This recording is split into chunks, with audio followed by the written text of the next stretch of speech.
Good morning, everyone. Once bitten, twice shy, living the dream, killing the lie, soaring high above the sky, facing the world eye to eye. This is a story of a phoenix. Rising from the ashes, a phoenix was born. Life, as they say, is the biggest teacher. But for her, life never stopped taking her exams. One after the other, she was put through various tests, and life was testing her mettle every single day. It all started at the age of 8, at a very tender age of 8, when she lost her mother. All her childhood, she grew up believing and feeling that she was unloved, uncared for, and unworthy.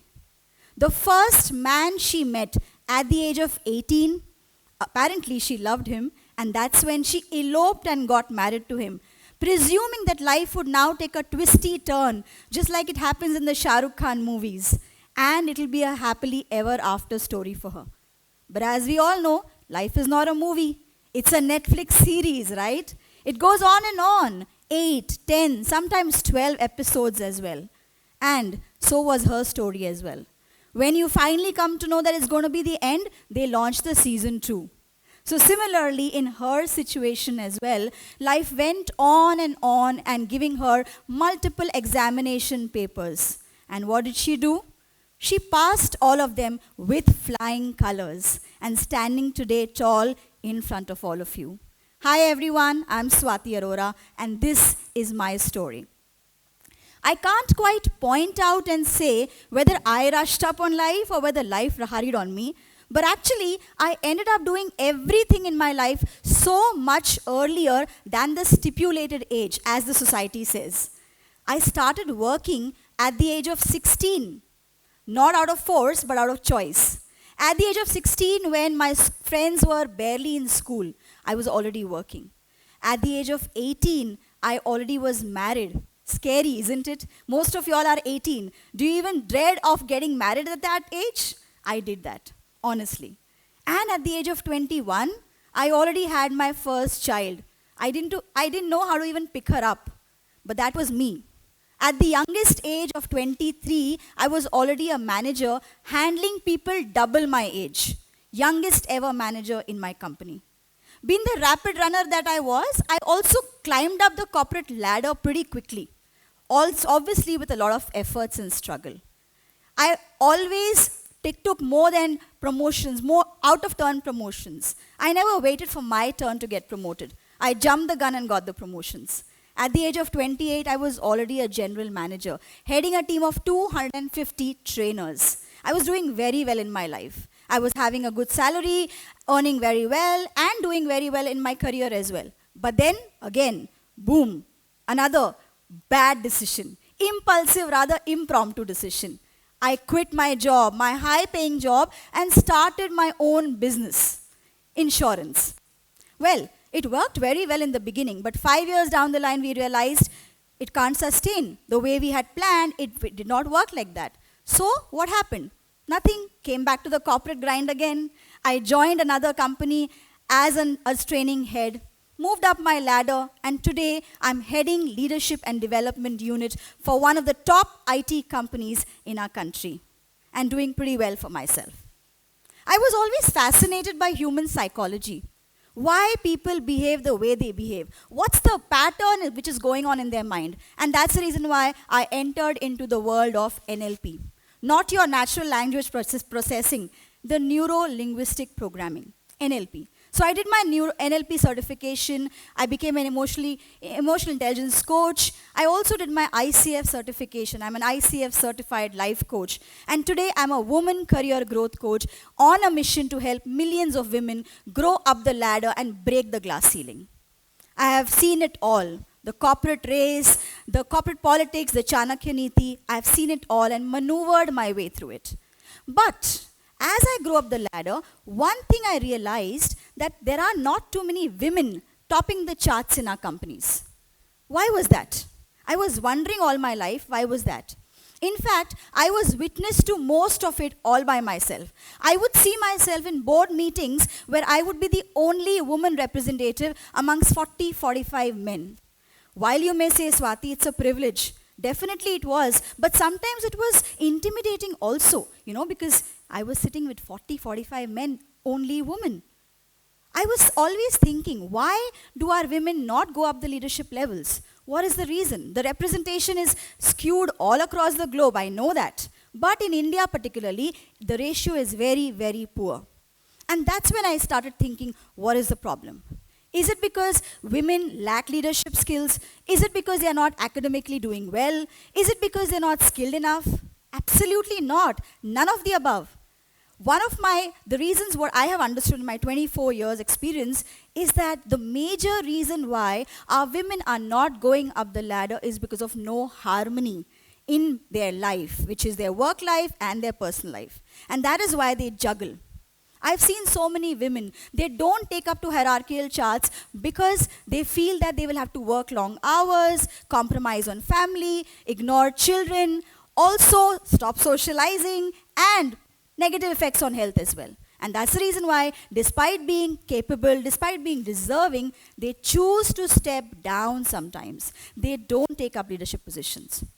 Now, what if I were to tell you that you can have harmony in your life and still pursue your dreams? How would that sound to you? What if I were to tell you that you don't have to always choose between your dreams and your responsibilities? You can have best of both worlds.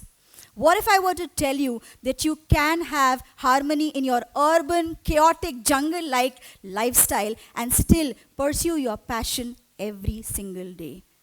That is what I'm talking about. Finding harmony in your life, in your chaos.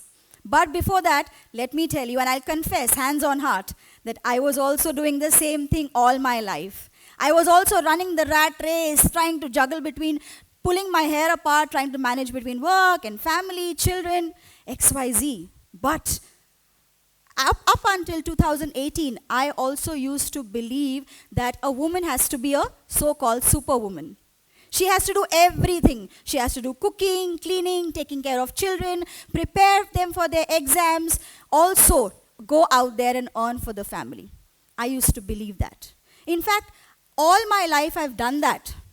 I still remember I was 8 months pregnant. I would head back home after a full day of work and I would run straight to the kitchen to prepare dinner for my family. I would be there in the kitchen till about midnight, parallelly helping my daughter in her studies and only head to sleep after midnight. And this, my friends, was not a one-day story. It was a regular repertoire for 18 long years. And why did I do that?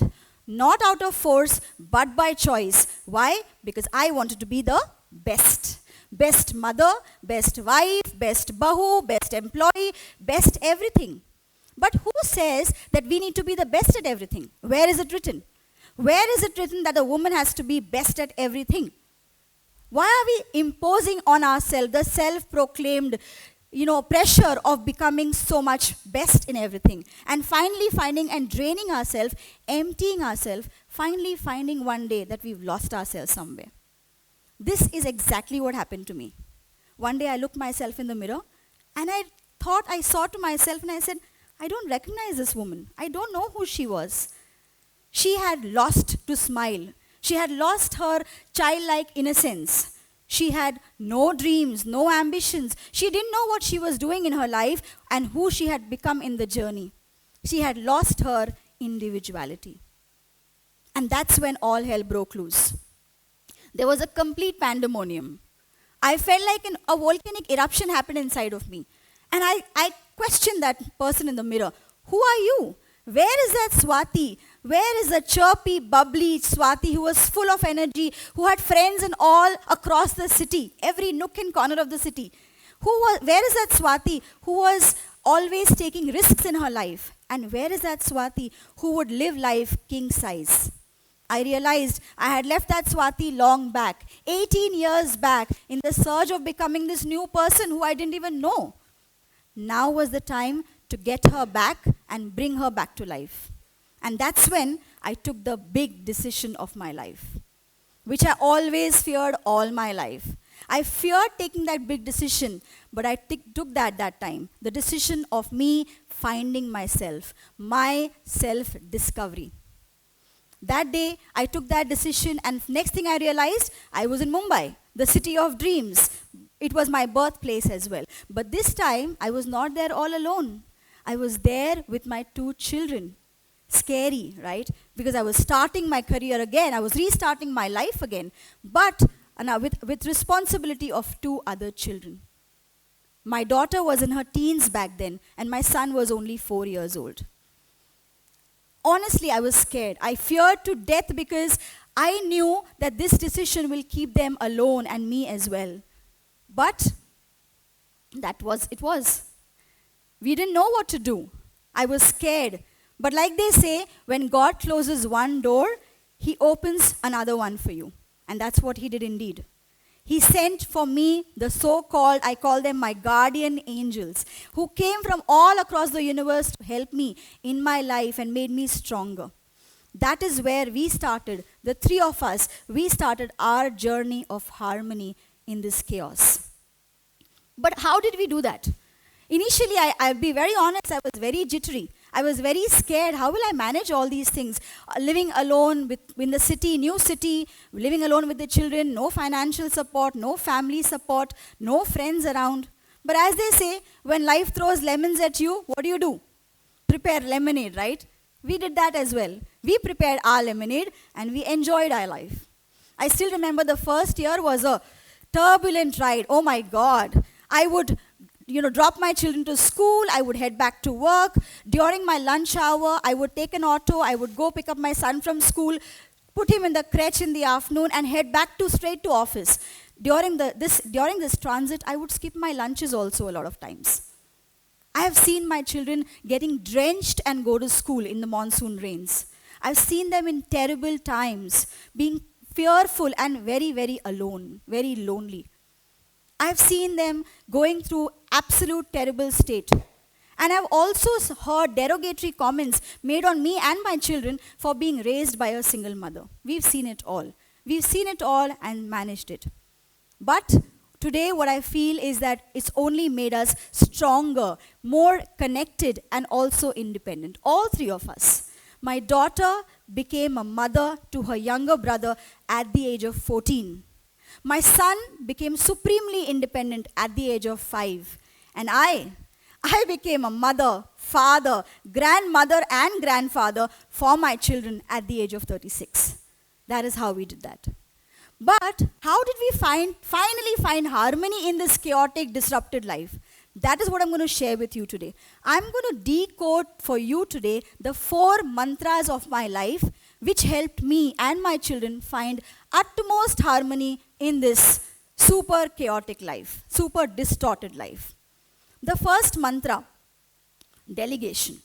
Well, delegation has worked like magic for me, at home as well as in my work life. At home, I would use delegation as a tool to allocate responsibilities to each one of us, all 3 of us. Who would do what task, who would be responsible for which assignment, etc., etc. And we did that beautifully. Initially, my children were little, they didn't quite like it. Children don't like to do those chores, right? Handling the household chores. They came back to me and said, Mama, what is all this? But how I used to handle that? I used to say, Beta, Mama is only enabling you. Well, honestly, actually I was enabling them. Unknowingly I was enabling them and I was making them what? Independent, resilient, stronger, and to be able to deal with the world very, very head on. As a result, today I'm very proud to say that my children are much more stronger and have a super combat mechanism which most of the kids their age do not have.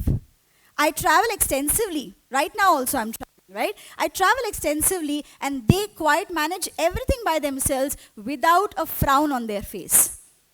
They are absolutely amazing in their decision-making skills. Sometimes I get impressed by that. So this is the magic of delegation that has really helped me in my personal life. And work life, yes, as well. I delegate literally to my team members. And I also empower them.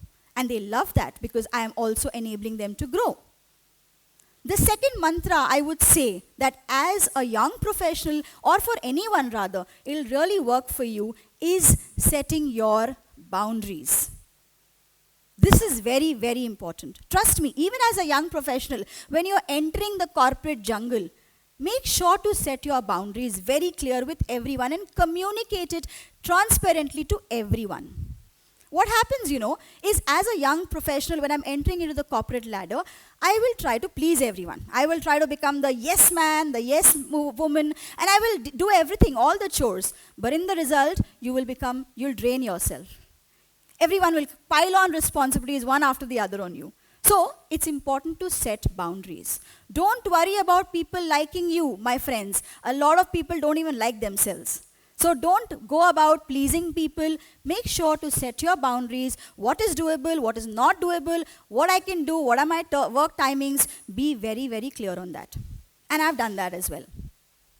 Another aspect that a lot of coaches are talking about these days, which was my third mantra, which became prevalent particularly in the post-pandemic era, is the self-love concept. Well, what is self-love now? A lot of people say ridiculous things about self-love. I get amazed when I hear such explanations. Someone once told me self-love is about having a hot bubble bath entire Sunday. Wow, amazing. For someone, self-love could be a quiet Vipassana retreat. For someone, it could be relishing hot chocolate. It could be all of this, but none of this. Simply put, what is self-love? As per me, self-love is taking care of yourself. Physically, emotionally, mentally, intellectually, as well as financially. You have to understand that you cannot pour out of an empty cup. No matter how much love you have to give to the world, you can only do that if you are a full vessel. If you are an empty vessel, you can't give that love to everyone. And that is the reason why that is where your harmony originates, in yourself. First, learn to love yourself so much that you become content of yourself, and then try to go outward. Like they say in the planes as well, right? Put your mask first and then take care of other people. That is what self-love is all about. Take care of yourself first. And the last one, which really, really has changed my life and made me in complete harmony with my life, is what I call the ikigai, finding your purpose. What you love to do the most. What is that you can do for the rest of your life without being tired or bored or naggy? For me, it was training. Training was my passion. Training was my calling. In the middle of the night also, if you wake me up and say, Swati, there's a training session that you have to do, I would do that happily with a smile on my face. That is me. And that is why I never feel that I'm working. I simply love my work. There are no Monday blues for Swati Arora. I just love my work, and I can do it on and on for the rest of my life till the last day of my life. Those are my 4 mantras of my life, which, my friends, can really help you find harmony in your life. But having said that, life is not that easy, right? I mean, you may say that, all these mantras are good, but you know what? A lot of times we feel, why me? We question ourselves, we question God Almighty. Why me? Why is it happening to me only? The same thing my daughter told me one day. This thing happened when one day we were at our lowest, and my daughter came crying to me and said, Mama, why is this happening to us? I'm scared. What else will go wrong? What else will happen in our life? And you know what? I just thought for a minute. I stood up and said, Beta, अब इससे बुरा कुछ नहीं हो सकता, क्योंकि अब जो भी होगा अच्छा ही होगा. And you know what? We had a great laugh and we had celebration after that. From that day, my life and my children's life was a celebration, a joyful, happy ride. I hope my journey can also bring celebration and happiness in your life and harmony as well. Thank you.